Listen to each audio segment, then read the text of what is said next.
Still I Rise, the enduring legacy of black deaf Arkansans before and after integration, is an important contribution to American history and to the history of our state. It includes compelling stories of the experiences of black deaf students prior to and after the Supreme Court's Brown versus the Topeka Board of Education decision in 1954. Before the Brown decision, as many as 15 states, mostly in the South, maintained separate schools for white and black deaf students. As the schools began to integrate between the 1950s and 1960s, black students were relocated to the white school campuses.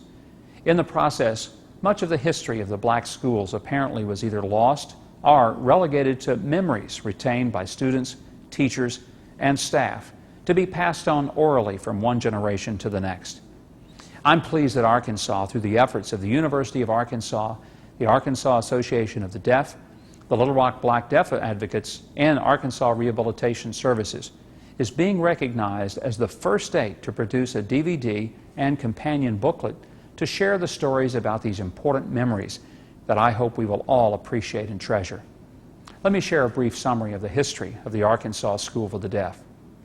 Some 19 years after the Arkansas School for the Deaf was established in Little Rock, the school added a separate building on its campus in 1887 to house what they called the Colored Department and provide education to black students. In 1931, the Colored Department was relocated to a new building on the ASD campus. The building was named Jenkins Hall in honor of a donor who left a legacy for the school to build a facility for black students. In 1950, the Colored Department was moved off the ASD campus to a newer and larger facility on 21st and Madison Streets. This new facility provided classroom, dormitory, and dining space for students who were deaf, as well as those who were blind. Although the official name of the school was Arkansas School for the Colored Deaf and Blind, deaf students commonly referred to it as Madison School. The history of Madison School ended in 1965 with the integration of black students on the campus of ASD. The time period covered by the experiences and stories shared by the interviewees runs from 1919 to 1981. It starts with the interviewee, Eliza Taylor, who entered school in the first Colored Department facility, and wraps up with the last interviewee, Yvonne Black, who graduated from ASD and went on to attend Gallaudet University in Washington, D.C. On behalf of the state of Arkansas, I extend my thanks and congratulations to everyone who helped bring Still I Rise from what began as a dream to what now is a wonderful and inspiring story about the experiences and contributions of the black deaf community to our American deaf history. I hope you enjoy.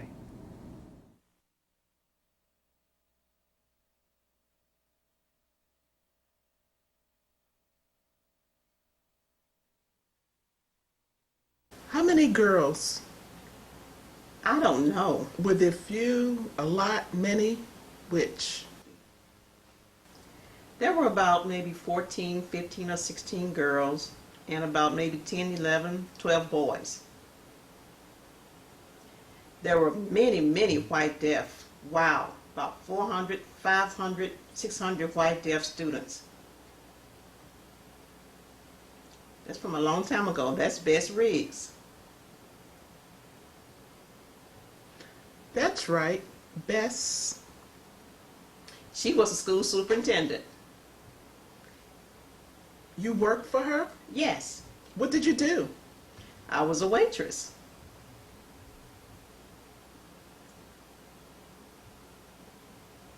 At the school, I want you to explain to me about this picture. Over there? Yes.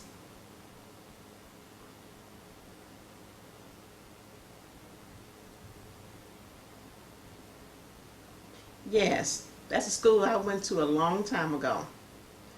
This is the front of the building. The rest of the building is missing. This is the front. The girls' dorm? On the front. On the left side is where the girl classes were.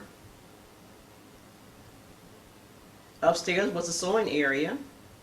Clothes that needed to be mended were brought there. We would take the boys' and the girls' clothes and we would mend them. Down the hall was my teaching room, Annie Martin. What was her name? Annie Martin. My bedroom was on the left side. The boys slept on the other side in a room separate from us, near the sewing room. It was down the hall. This is where the teacher's room was, and the cook's room. The cook slept there.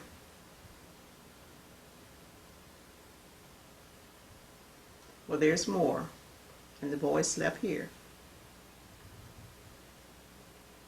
But they were separate.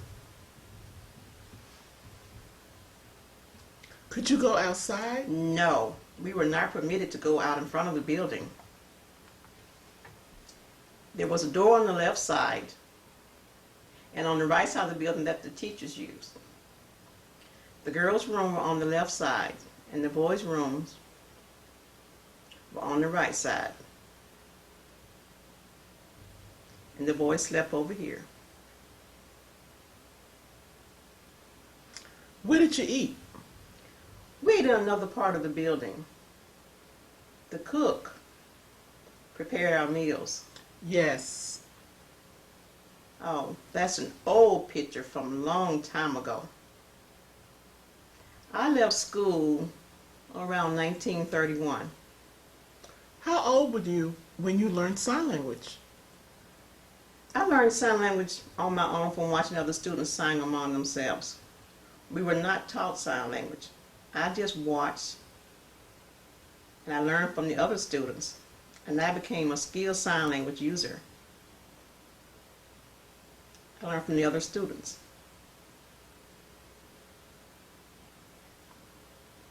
Did it take you a long time to learn sign language? Oh, it was easy. Learning to sign was easy for me. Did you do math or writing? Our teachers taught us writing and math. When we finished our schoolwork, our teachers would take our work and they would go to their rooms and they would grade our work and then hand them back to us the next morning.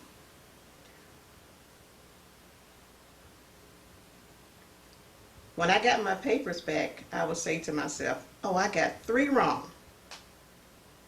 The teachers then gave out the books. They started writing our lessons on the board, and we would copy them, and we would study at night.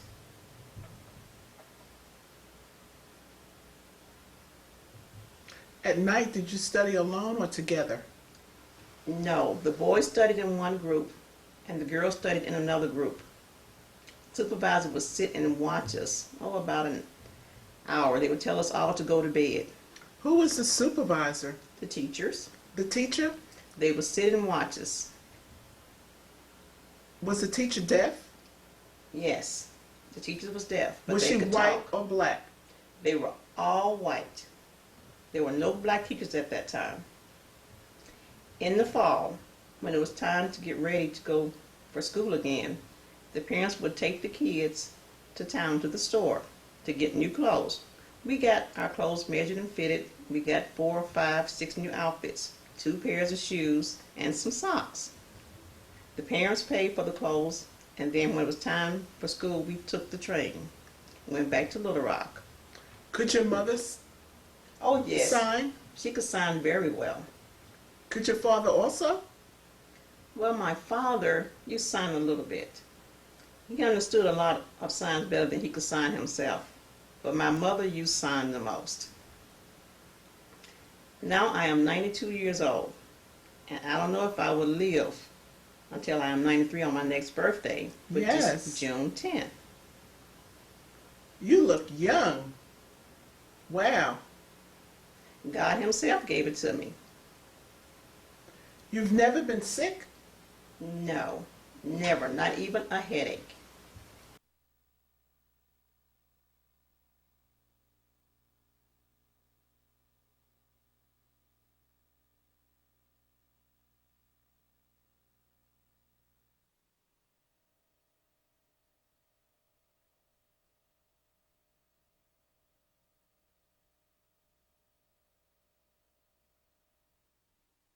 When you entered school, how old were you at that time? When I entered school, I was 13 years old. 13. Yes, 13. Until I was 23. Yes. I graduated in 1938. Do you remember Elizabeth? Yes. She was the cook for the superintendent. Oh, she was very smart. How old? I remember when I was little, I would sit and watch the older students. Oh, I was fascinated. Did she teach you sign language? No, some of my friends, I would watch them and I would learn from the other students. But she was very smart.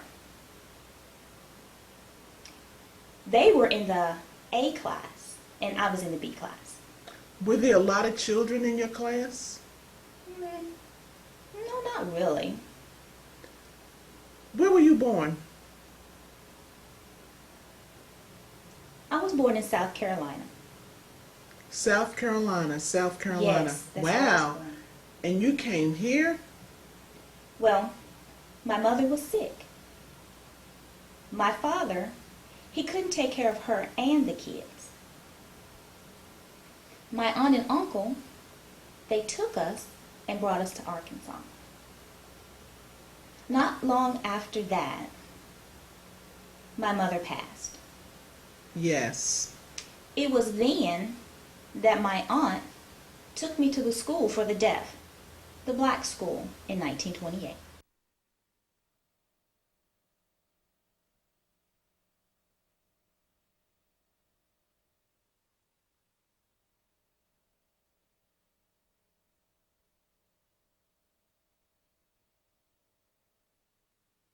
At Madison School, were the teachers black? I'm interested. What did you learn in school? Well, I had no vocational training or anything like that. Did you go to school with these other two ladies? Yes, yes. Were they in your class? They were younger than me. They were younger than me. I remember them going to school in about, well,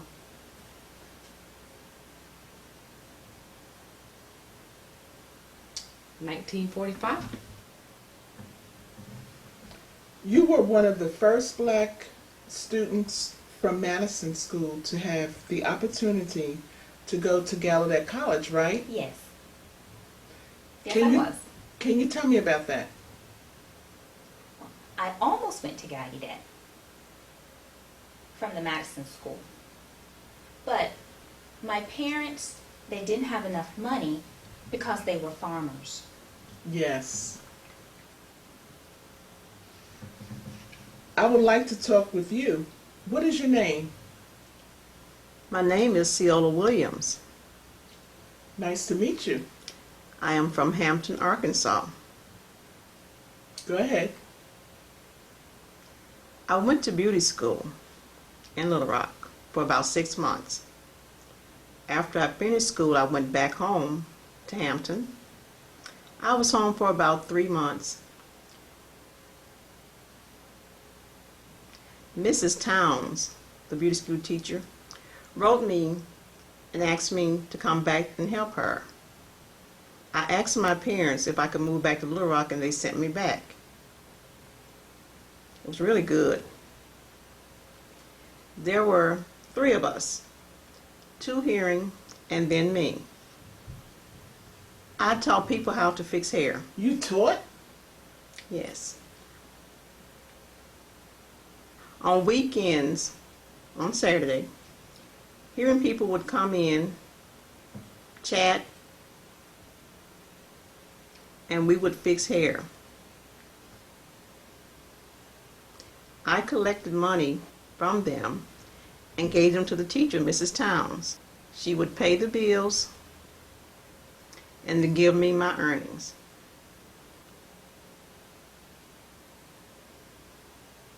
After about 6 months, took the state board test. Everybody was nervous. The state board test had some tough questions. Some people did not pass. I was nervous. I did the shampoo test, the beauty test, and a man came and watched us. He wrote everything down.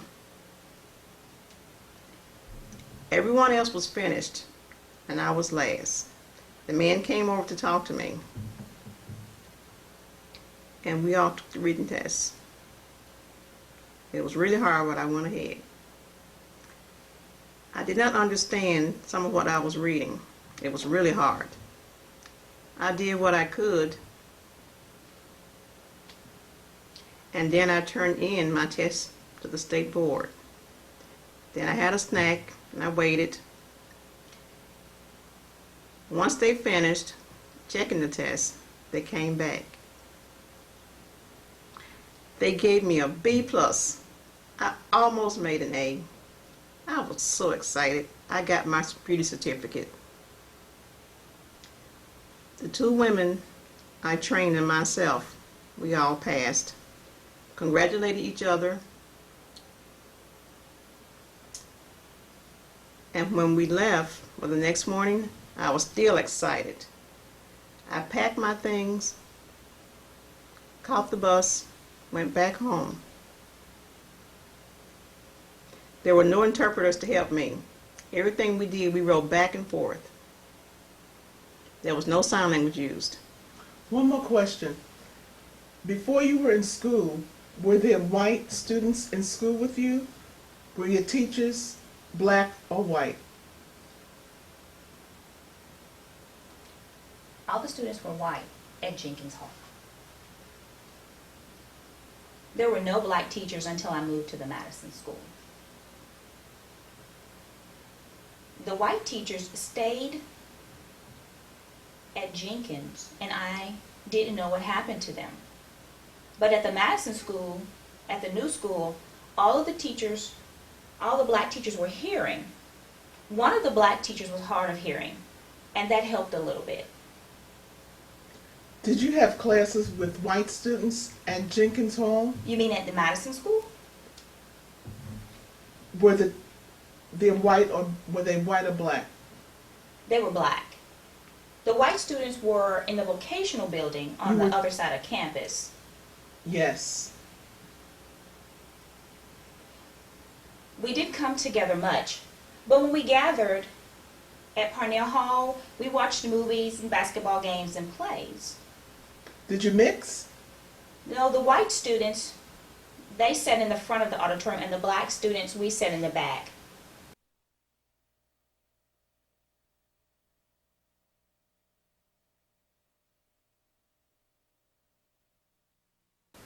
What is your name? Hello, my name is Doris Estris. It's my name sign. Nice to meet you. We started playing basketball at Madison 1962. Before that, there were no gym at Madison School. We used to play outside. We got new uniform. Mr. Charles Osler became the coach to our school. Osler. Charles Osler. Osler, Was he black or white? black, and hearing. Was he deaf? Could he sign? Yes, he could sign. He could. They brought us new uniform. I have a picture to show you. Yes. We were young.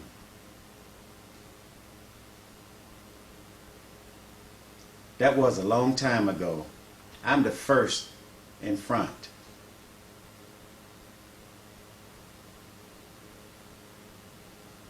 In 1964, our team went to Florida for a basketball tournament. How did you get to Florida? We went by bus. Yes. We had to borrow it from Arkansas School for the Deaf. We went with Mr. Ure and Mr. Osler, our coach. When we got to Florida, all the other teams and fans looked at us. Oh, children. Wow, they're just little children. We saw that all the other team players were much older You were small. than us. Yes. They made fun of us.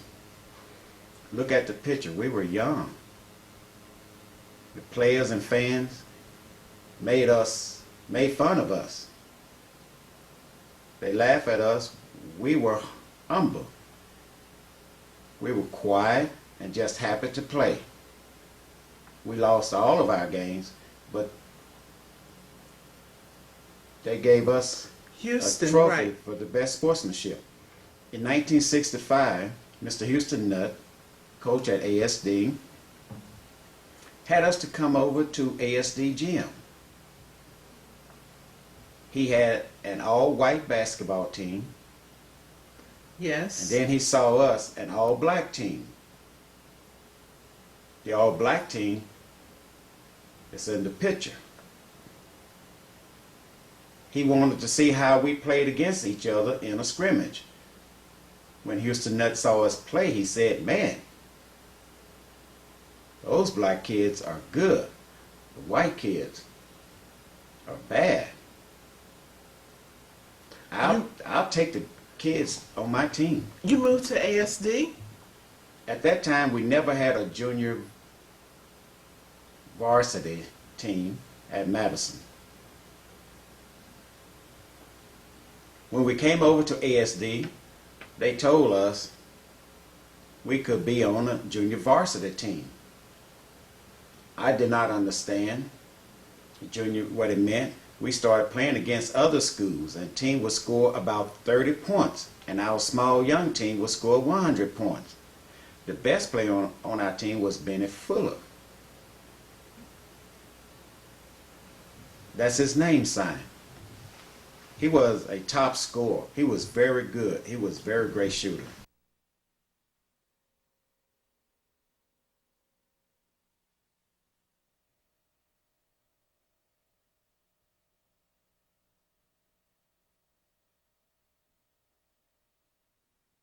What is your name? My name? Yes, you first. My name is Linda Carter. I was born in Wynne, Arkansas. When I was a child, my parents saw that I was deaf. The school for the deaf was about 200 miles away, so we moved. I entered the black school when I was about 4 years old in 1960.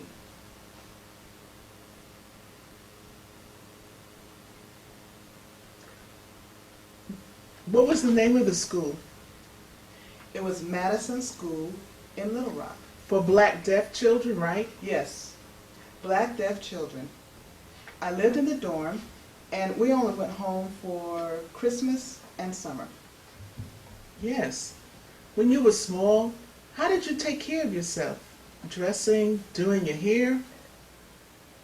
Well, when I was little, we had what we called big sisters.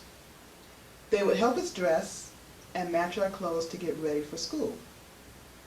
The supervisors never really helped us get dressed. Most of it was done by the older girls. Once I practiced enough, I became accustomed to it, and I could dress myself. My name is Barbara Harrison. I graduated from ASD in 1985, but before I was in Madison School.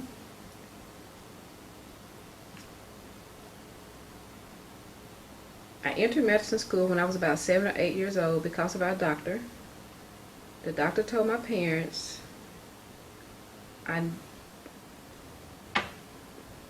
the first thing I remember when I first arrived at Madison was a blind man looking at me. He got right up close to my face and patted me on my back. My mom took me to the school to show me where I was going to stay. I looked around and there was a group of girls looking at me. They led me into a room to show me where to dress. That was fine. Then I met Mr. Ewell. What was his name? Fingerspell his name? Ewell. Yes. Then he introduced me to the teachers. None of the teachers knew sign language. They relied on gestures. They always gestured. In the dorms, the girls' side was on the east wing. The west wing was for the boys. Upstairs was the infirmary. The cafeteria was in the basement, Right. That's right. including the snack room and the laundry room. Right. I remember my mother saying, "You're going to the white school." Yes. White school? I'm going to the white school? Black school no more? I did not know what she was talking about. But I said, okay. When we went to the white school and stood in line for registration, I saw a group of white kids signing. I just looked around in awe. I remember looking back at the time I entered medicine school. I Yes. signed slow. I was in shock. One girl came up to me and asked, "What is your name?" I signed very slow. "My name is Barbara Magnum." The girl said, "Oh, that's nice. Do you like it here?" I kind of shrugged and nodded my head. She asked, "Where are you from?" Somebody else said, "The black school, the black school." Then the girl said, "You moved here from the black school?" Well, I remember when I left Madison, no one told me anything over the summer. My mother told me in the fall that I'd be going to a new school. And I remember thinking about it and visualizing a new school being built. So when we were in the car, and we were driving past Madison School, I waved goodbye. Then as we drove further and I saw the Arkansas School for the Deaf building, I said, "Mama, that's not a new school. That's an old school." We parked in front of the building. We got out and walked in. It was such a big building. I was shocked to see so many I people. remember one day I had gotten tired of using rollers and a hot comb, and I decided to wash my hair, which turned into an afro. One of my supervisors came up to me and said, "You're not supposed to do that." I said, "It's my hair, my natural hair." The supervisor said, "No, that means you're a bad girl. You're looking for trouble. You're trying to be like Angela Davis." That's right. Yeah, she's right. I remember one day in school, we went to the room to sit and play. It was the recreation room. The supervisor came in, flashed the lights, and said, "Black people, pay attention to me. If you have greasy hair, you're not allowed to lean on the furniture." The white students were allowed to relax and lean their heads back, but the black students had to sit forward. They didn't want us to get grease on the furniture. They told us, "Your hair is too greasy. Go wash the grease out of your hair." So I went and washed it out. It took me a long time. My hair opened into a big afro. They asked, "Where did you get that from?"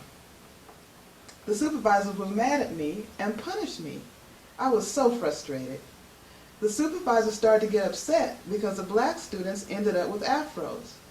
They said, "You didn't ask my permission." And I was very frustrated. Most of the supervisors were white and didn't understand about black hair. Wonderful. Now, at ASD, I'm curious, what kind of education did you receive? ASD was very challenging. At medicine school, it was more like play. The teachers did not give homework or anything like that. But at ASD, we had homework, lots of homework. They made us go to the library, read, make reports, and one teacher made us read books and reports to the class what we read. That was very challenging. Wonderful. I had a friend that taught me a lot of vocabulary. Wonderful. Now you. Well, when I went to the white school, they gave me an entrance exam. I remember going into the classroom and looking around. All the other students were so small. I was the only big kid in the room. I had not really learned anything at Madison School, and I remember thinking, why is everyone so small? The white kids had already learned all this stuff, and I was late. It really bothered me that I was the oldest one in the room. Finally, I started picking up everything and learning until I was able to communicate better. I went home and my parents were so thrilled and relieved. I remember I was happy to go to the white school because I learned a lot compared to the black school. My mother said, I am so happy you changed schools. If you hadn't changed schools, you probably never would have finished school, and I never would have succeeded. I'm thankful for that. Interesting. Most young people that moved from Madison to ASD got a better education, while the other girls from Madison were placed in a vocational program at ASD. I noticed that. True. People would always talk about my age. It made me feel bad because I felt old. I decided to talk to the principal. I met with him. I told him I wanted to move to the vocational program because of my age. We had a chat and he told me, you're smart, you're fine, stay where you are. Everyone was telling me I was too old to be with the little kids. I felt bad. The principal said, why don't you go ahead and take this test? If you pass, you can graduate early. I was thrilled, so I went ahead and took the test in my junior year. I passed. I was so excited. I graduated. Wonderful. After you graduated, what did you? I majored in home economics. I'm proud to be a black woman, and now I volunteer at my daughter's school. Wonderful. All the deaf children look at me and ask, you're a deaf woman and a deaf mother? You have a deaf daughter in class? Yes, I'm her mother. I went to Gallaudet for 5 years. I graduated with a degree in data processing. I worked for about a year as an accounting clerk. After a year, I tried applying for government jobs. Someone told me I should apply at Gallaudet, but I'd had enough at Gallaudet. I'd been there for 5 years. However, I was encouraged to go ahead and try. And I applied and they offered me a position in the Office of Development. I've been there ever since.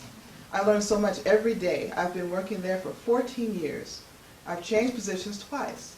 I work in the database technology, and I'm responsible for collecting money from people, private companies, and the Alumni Association, and getting support for the development office and keeping up with what's going on at other colleges.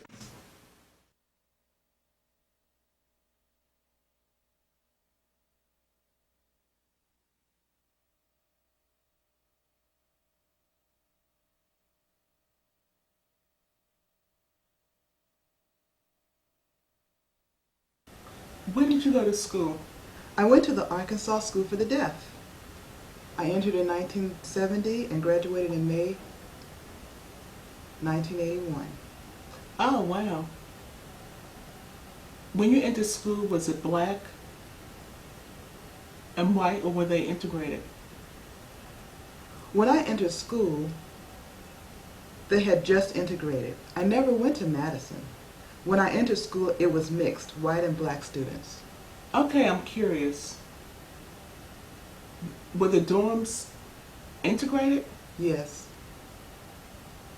At that time, do you remember the dorms being black or white? Mhm. I remember the first year I entered school, it was integrated.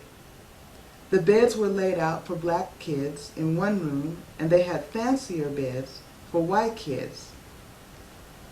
White kids would shower first.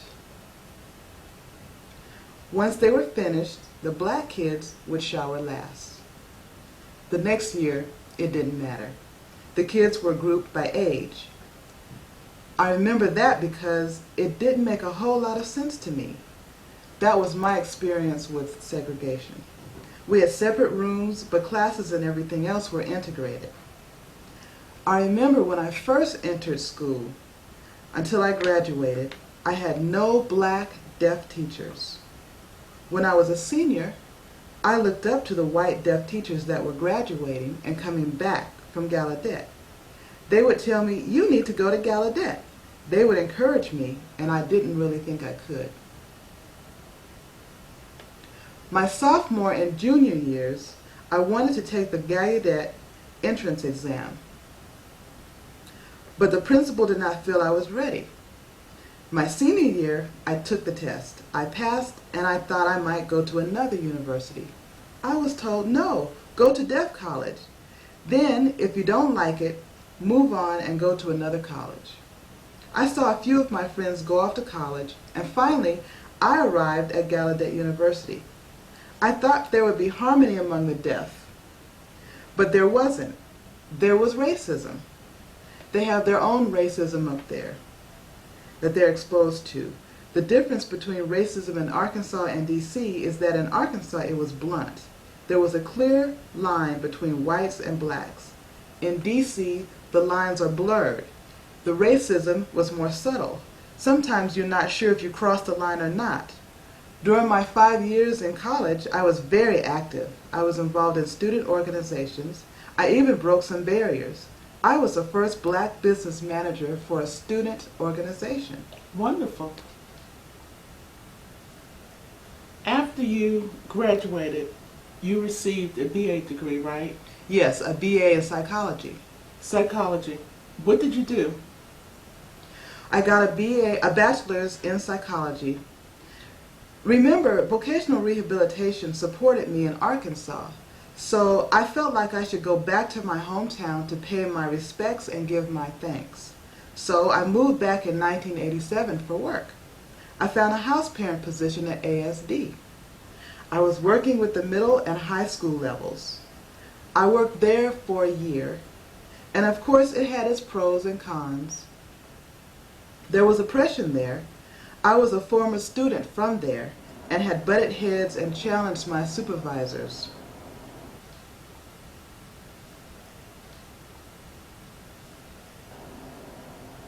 The school dorm workers were the same people that had supervised me. Now I was working with them. I knew what the kids needed and I learned how to work with them. I did that for about a year, but felt I was being limited and would not be able to advance to better positions at ASD. I then returned to the DC area and searched for a job there.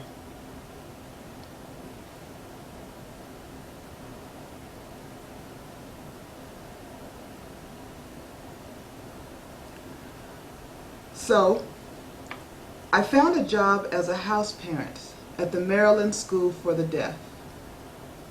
I worked there for about a year, then I went to Gallaudet as a coordinator of student services. When new students would arrive, we provided tutoring, mentoring, and other support services. Now my current title is Coordinator of Residence Education, and I work with college students. Mostly I focus on freshmen and sophomores.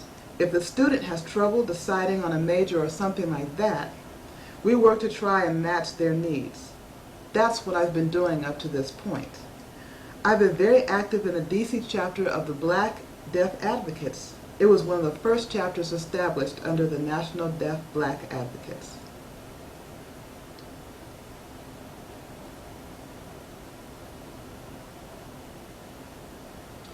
Now, my other love and passion, my hobby, is performing and acting.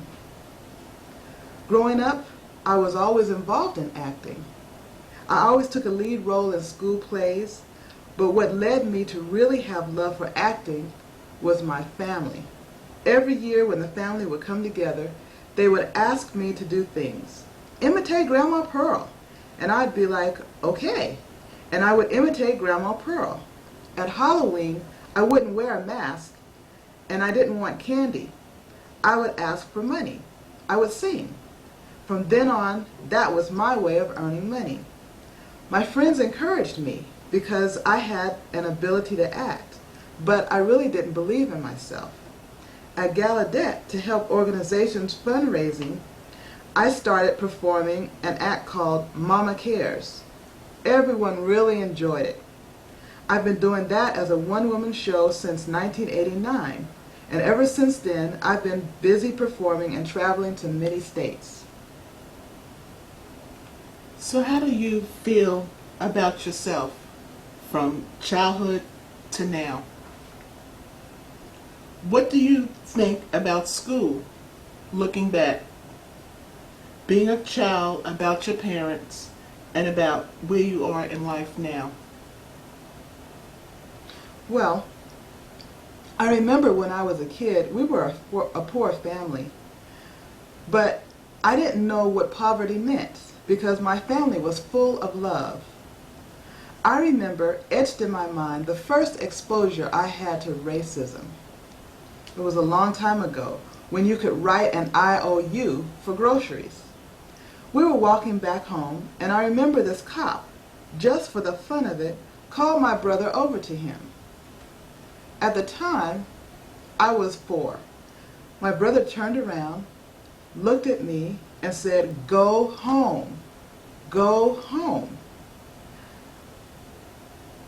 I didn't quite understand, so I just stood there. I was curious to see what would happen. The cop was standing there when all of a sudden I was shocked. The cop was beating my brother. So I ran home to a neighbor's house and I told them, "My brother has been hit. My brother has been hit." They asked, "By who?" I answered, "By a cop."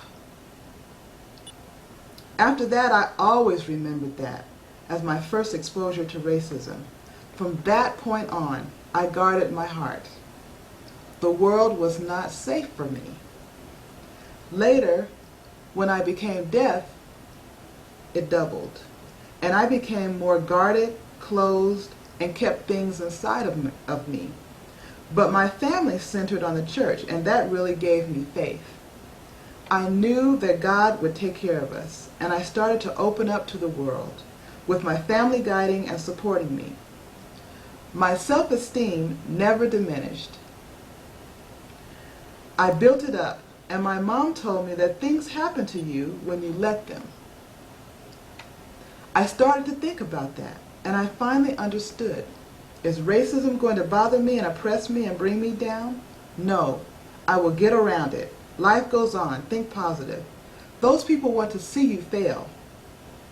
I understand that what my mother taught me. I grew up, but I kept that inside of me. My mother impressed upon me the importance of an education. If you can read, you can write. You have that inside of you. Nobody can take that away from you.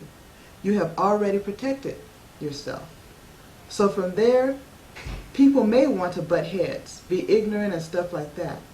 But I remember thinking about that and growing up. It has been such a rich experience. I really learned how to get around things and fight back. I'm not a person to cry and give up. Now in those situations, I find different strategies to get around those things. That's how I do things. Once I got into college, I really started to learn about education. I had the goal of graduating with a BA. I realized what it taught me most was that for a black deaf person, especially a woman, it's really tough. It's not easy. So how do I help myself get ahead? Getting an education and college degrees. Things like that help level the playing field with other people. So ever since, I've been really glad I have that inside of me, that motivation, ambition, and drive that my mother gave me. I'm glad that I have good people to guide me. When I arrived at Gallaudet, there were many black deaf role models that helped me so much. They would take the time to help me and encourage me. After graduation, I got married to a hearing husband, and of course, there are cultural conflicts. I had a son while I was getting my master's degree in educational technology. It was hard to study, but looking back, I went I'm glad I went so far. I'm glad I built my world along a path that I wanted to see happen. I would like to say one thing. A long time ago, for black deaf children, it was really hard. Now, one of the positives I see is that more of us black deaf people are going to school, graduating, and going back to work with kids. So now our young black deaf kids have more role models. But I want to see more black children rise up and get education.